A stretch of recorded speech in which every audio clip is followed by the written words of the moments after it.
నమస్తే. ఈరోజు తెలంగాణ దావోస్లో ఒక సంచలనాన్ని క్రియేట్ చేసింది. గత 2 రోజుల్లో 1,32,000 కోట్ల రూపాయల పెట్టుబడులను ఆకర్షించడం అనేది అతిపెద్ద రికార్డు.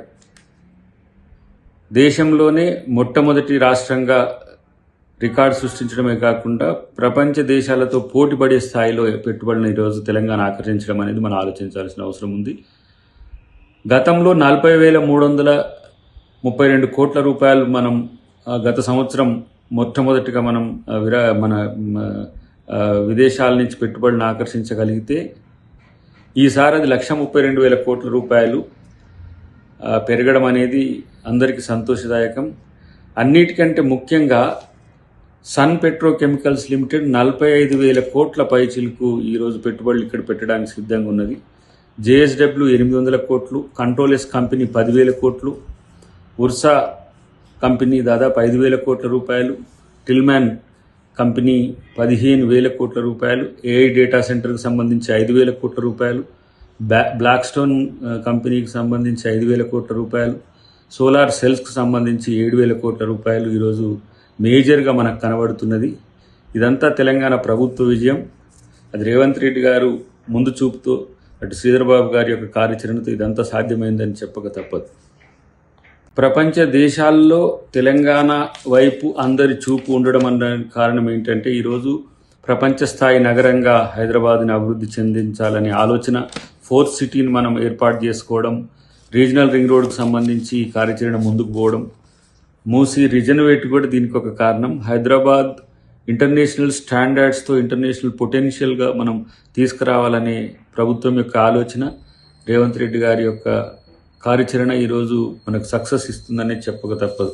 దీంట్లో ఎక్కువ శాతం మనం ఇన్ఫ్రాస్ట్రక్చర్ను ఇవ్వగలుగుతాం, తర్వాత సస్టైనబుల్ కోఆపరేషన్ ఉంటుంది అనే ఉద్దేశంతోనే చాలా కంపెనీస్ ముందుకు వస్తున్నాయి. ఈరోజు 4వ సిటీగా ఏఐ సిటీ మీన్స్ మనం అనుకుంటున్న కొత్త 4వ సిటీకి అందరూ ఆకర్షితులు అవుతున్నారు. అక్కడ మనం పెట్టుబడులు పెడితే ఎక్కువ లాభాలు వస్తాయనే ఆలోచన వాళ్ళకు ఉండడం అనేది ఆలోచించాల్సిన అవసరం ఉంది. అన్నిటికంటే ముఖ్యంగా హైదరాబాద్ ది పొటెన్షియల్ సిటీగా ప్రపంచంలో ఎదగడానికి ఈ పెట్టుబడులు రావడమే ఒక ఉదాహరణ. రేపు దీన్ని ప్రపంచంతో పోటీపడే తెలంగాణగా తీసుకురావడమే కాకుండా Hyderabad development, Telangana rural Telangana development కూడా ఉపయోగపడుతుంది. మనం రేపు త్వరలోనే 5 లక్షల కోట్ల బడ్జెట్కు చేరడం ఎంతో దూరం లేదని కనపడుతుంది. కాబట్టి ఇలాంటి విజయాలు సాధించినందుకు ప్రభుత్వానికి, ముఖ్యమంత్రి గారికి ప్రత్యేక ధన్యవాదాలు. ఈ సందర్భంగా వచ్చిన 1,32,000 కోట్ల పెట్టుబడులు కావచ్చు, ఉపాధి కల్పనకు, ఉద్యోగాలకు సంబంధించి 46,000 ఉద్యోగాలు ఈరోజు తెలంగాణ ప్రజలకు వచ్చే అవకాశం ఉంది. దీనివల్ల ఆర్థిక స్థితి మెరుగవడమే కాకుండా 3 బిలియన్ల ఆర్థిక వ్యవస్థగా ఈరోజు తెలంగాణ ఏర్పడడానికి ఒక మంచి ఊతమిచ్చే పెట్టుబడులను మనం వీటిని ఆలోచించవచ్చు.